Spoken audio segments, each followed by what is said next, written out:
Hi friends, అందరికీ నమస్కారం. Delhi liquor స్కామ్లో ఆరోపణలు ఎదుర్కొంటున్నటువంటి 23 మందిపై ఉన్నటువంటి కేసుల్ని ఢిల్లీ రౌస్ అవెన్యూ కోర్టు కొట్టివేసింది. ఒక రకంగా ఇది షాకింగ్ న్యూస్, బ్రేకింగ్ న్యూస్ కూడా. చాలా మంది దీన్ని లైట్ తీసుకోవచ్చు, ఎందుకంటే దేశవ్యాప్తంగా దుమారం రేపినటువంటి అతిపెద్ద మద్యం కుంభకోణం సౌత్ గ్రూప్లో ఎమ్మెల్సీ కవిత ఉన్నారంటూ ఆమెపై కూడా అప్పుడు ఛార్జ్ షీట్ ఫైల్ అయింది. అయితే అరవింద్ కేజ్రీవాల్, మనీష్ సిసోడియా, ఎమ్మెల్సీ కవిత, వీళ్ళ ముగ్గురు పేర్లు మన తెలుగు రాష్ట్రాల్లో బాగా తెలుసు. అరవింద్ కేజ్రీవాల్ ఢిల్లీకి ముఖ్యమంత్రిగా పనిచేశారు, 2024లో రాజీనామా చేశారు. ఆ తర్వాత వేరే ఆమె ఆమ్ ఆద్మీ పార్టీకి సంబంధించినటువంటి ఆమె కొనసాగుతూ ఉంది.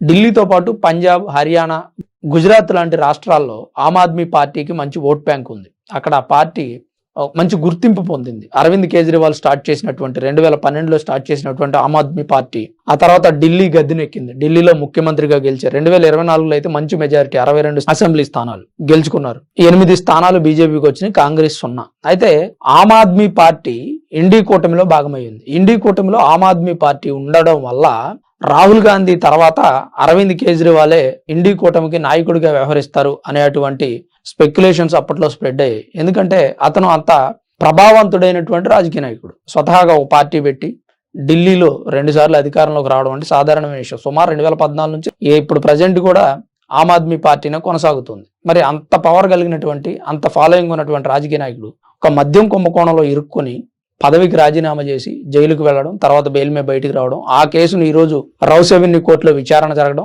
ఆధారాలు లేవు, సాక్ష్యాధారాలు మొత్తం పరిశీలించిన తర్వాత ఈ 23 మంది ఇన్వాల్వ్ అయి ఉన్నారు ఈ మద్యం కేసులో, ఈ మద్యం కుంభకోణంలో. 23 మందికి కూడా సరైనటువంటి ఆధారాలు సంపాదించలేకపోయింది సిబిఐ ఇచ్చినటువంటి ఛార్జ్ షీట్ లో కానీ, సబ్మిట్ చేసినటువంటి ఫైల్స్ లో కానీ 23 మంది ఆ కేసులో ఇన్వాల్వ్ అయి ఉన్నారు కానీ, లేదా మద్యం కుంభకోణం వీళ్ళు 23 మంది చేశారు అనడానికి ఎలాంటి సాక్ష్యాధారాలు లేవని రౌస్ అవెన్యూ కోర్టు అయితే కేసు కొట్టేసింది. ఇప్పుడు సిబిఐ వాళ్ళు ఏమంటున్నారంటే మేము హైకోర్టుకు వెళ్తాం అంటున్నారు. హైకోర్టుకు వెళ్ళి ఈ ఆధారాలన్నీ సమర్పిస్తాం, దాని ద్వారా ఈ లిక్కర్ స్కామ్ లో వీళ్ళు ఇన్వాల్వ్ అయి ఉన్నారు అనేటువంటి విషయాన్ని బయట ప్రపంచానికి తెలియజేస్తాం, వీళ్ళకి శిక్ష పడే విధంగా చేస్తామని చెప్పి సిబిఐ ఆరోపిస్తుంది. అయితే కేజ్రీవాల్ కన్నీళ్లు పెట్టుకుంటూ నిజం గెలిచింది, నేను బయటకు వచ్చేసాను, నేను ఆ రోజు ఏ తప్పు చేయలేదని బయట ప్రపంచానికి చెప్పినాను, ఆ మాట వినిపించుకోలేదు, ఇప్పుడు కావాలంటే ఢిల్లీలో ఎలక్షన్ పెట్టండి, ఒక్క స్థానం కూడా బీజేపీ పార్టీ గెలవదు, గెలిస్తే నేను రాజకీయాల నుంచి సన్యాసం తీసుకుంటా అంటున్నారు. సరే, ఇక రాజకీయ నాయకులు ఎవరైనా అదే మాట్లాడతారు. మనం అనుకున్నట్టుగా గతంలో అనేక సందర్భాల్లో మనం మాట్లాడారు, రాజకీయాల్లో ఎవరికి కూడా శత్రువులు ఉండరు, మిత్రులు ఉండరు, శాశ్వతంగా అయితే ఉండరు కదా. మళ్ళీ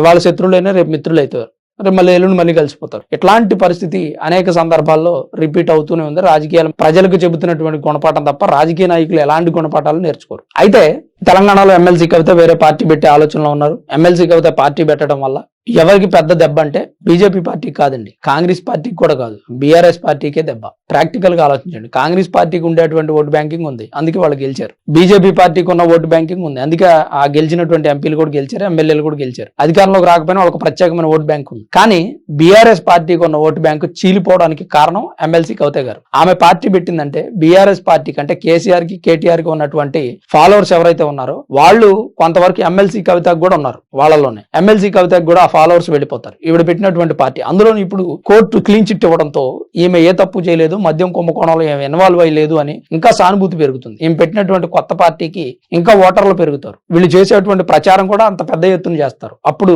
ఎక్కువగా నష్టపోయేది ఎవరు? BRS party. ఒకప్పుడు టీఆర్ఎస్ పార్టీ, ఇప్పుడు బీఆర్ఎస్ పార్టీ అయింది. ఈ బీఆర్ఎస్ పార్టీకి ఓట్లు చీలే అవకాశం ఉంది. ఇంకా విషయం ఏంటంటే అసలు ఈ లిక్కర్ స్కామ్ లో ఎమ్మెల్సీ కవిత ఇన్వాల్వ్ అయి ఉండబట్టే బీఆర్ఎస్ పార్టీ ఓడిపోయింది, కాంగ్రెస్ పార్టీ గెలిచింది అనేటువంటి ఆరోపణలు కూడా ఉన్నాయి. ఢిల్లీలో ఆమ్ ఆద్మీ పార్టీ మీద ఈ మద్యం కుంభకోణం ఎంతలా ప్రభావం చూపించిందో తెలంగాణలో కూడా అంతే ప్రభావం చూపించింది. అందుకని బీఆర్ఎస్ పార్టీ ఓడిపోవడానికి కారణాలు అనేకం ఉండొచ్చు, కానీ అందులో ఇది కూడా ఒక కారణం. ఇది కూడా ఒక కారణం అవ్వడం చేత ఓడిపోయారని చాలా మంది అభిప్రాయపడుతూ ఉంటారు. ఒక రకంగా నిజమేమో అనిపిస్తుంది మేబీ. ఎందుకంటే 100 కోట్ల రూపాయల మద్యం కుంభకోణంలో ఒక ముఖ్యమంత్రి కూతురు ఇన్వాల్వ్ అయి ఉన్నారంటే సాధారణ విషయం కాదు కదా. మరి ఆమెకి తర్వాత ఎలా ఓట్లు వేస్తారు అనేటువంటి ఆలోచన ప్రజల్లో వచ్చింది. దాంతో పాటు ఈ మధ్యకాలంలో ప్రజలు ఏదైనా 10-15 సంవత్సరాల నుంచి ఓటర్స్ కూడా ఎడ్యుకేట్ అయ్యారు. సంక్షేమ పథకాలు అడుగుతున్నారు, అలాగే అభివృద్ధి అడుగుతూ ఉన్నారు, ఉద్యోగ ఉపాధి అవకాశాలు అడుగుతూ ఉన్నారు, మా ఊరికి ఏం చేసామని కూడా అడుగుతున్నారు పంచాయతీ ఎలక్షన్స్ లో. అలాంటి ఆలోచన అంటే రెవల్యూషన్ వచ్చింది ఓటర్స్ లో. ఆ ఓటర్స్ లో రెవల్యూషన్ రావడం వల్ల రాజకీయ నాయకులు జాగ్రత్త పడాల్సిన అవసరం ఉంది. అందుకని వీళ్ళు ఏం చేస్తున్నారంటే ఇప్పుడు క్లీన్ చిట్ ఇచ్చింది కాబట్టి దీనిని ప్రచారం చేసుకుంటున్నారు. ఎమ్మెల్సీ కవిత ఇన్వాల్వ్ అయ్యలేరు, అయినా కానీ ఇరికించారు. ఢిల్లీలో ఎక్కడో జరిగినటువంటి మద్యం కుంభకోణంలో సౌత్ గ్రూప్ లో ఎమ్మెల్సీ కవిత ఇన్వాల్వ్ అయ్యి ఉన్నారు అని ఇరికించారు అని అనుకోవడం ఎంతవరకు కరెక్ట్? అసలు ఇరికించారంటారా లేదా నిజంగా ఏమి హస్తం ఉందంటారా? మరి సిబిఐ ఎందుకు ఆధారాలను ఆధారాలను రాబట్టలేకపోయింది, రౌస్ ఎవెన్యూ కోర్టులో ఎందుకు సమర్పించలేకపోయింది అనేది ప్రస్తుతం చర్చనీయాంశంగా మారింది. సిబిఐ మద్యం కుంభకోణాన్ని ప్రూవ్ చేయలేకపోయింది అనేటువంటి ఆరోపణలు కూడా ఉన్నాయి. అలాగే కొన్ని చోట్ల సిబిఐ ఫెయిల్ అవుతుంది అనేటువంటి ఆరోపణలు కూడా ఉన్నాయి. ఆయాష మేర హత్య కేసులో సిబిఐ కోర్టు ఏం చేసింది, కేసును కొట్టివేసింది, సరైనటువంటి సాక్ష్యాధారాలు లేవు అని. మరి ఎంతకాలం సిబిఐ వాళ్ళు ఏం చేసినట్టు, ఏం ఆధారాలు రాబట్టినట్టు అని చాలా మంది మానవతావాదులు కూడా ప్రశ్నిస్తూ ఉన్నారు. మద్యం కుంభకోణం అనేది దేశాన్ని కుదిపేసింది, ఇలాంటి ఒక కుంభకోణాన్ని కూడా ప్రూవ్ చేయలేకపోయారు అని సిబిఐ మీద కూడా చాలా మంది ఆరోపణలు చేస్తూ ఉన్నారు. మరి ఈసారి ఢిల్లీలో కేజ్రీవాల్ గెలుస్తారా, లేదంటే తెలంగాణలో బీఆర్ఎస్ పార్టీ గెలుస్తుందా? వీటి ప్రభావం ఎంత ఉంటుంది, ఈ మద్యం కుంభకోణం ప్రభావం ఎంత ఉంటుంది, ఉండబోతోంది అనేది మీ అభిప్రాయాన్ని కామెంట్ రూపంలో తప్పకుండా తెలియజేయండి. కాకపోతే రౌస్ ఎవెన్యూ కోర్టు మద్యం కుంభకోణంలో ఆధారాలు లేవని కొట్టివేయకుండా మరి కొంత టైం తీసుకొని వాయిదా వేసుంటే సరైన సాక్ష్యాధారాలు సమర్పించండి అని సిబిఐకి చెప్తే బాగుండేది అని కొంతమంది అనుభవజ్ఞుల అభిప్రాయం. ఇప్పుడు హైకోర్టుకు వెళ్తానంటుంది. హైకోర్టులో ఏం జరగబోతుంది అనేది మరో పెద్ద ప్రశ్న. మరి వీటన్నిటి మీద మీ అభిప్రాయం ఏంటి, మీరేమనుకుంటున్నారు అనేది కామెంట్ రూపంలో తప్పకుండా తెలియజేయండి. Thanks for watching this video. This is Ram signing off Sunrun studios.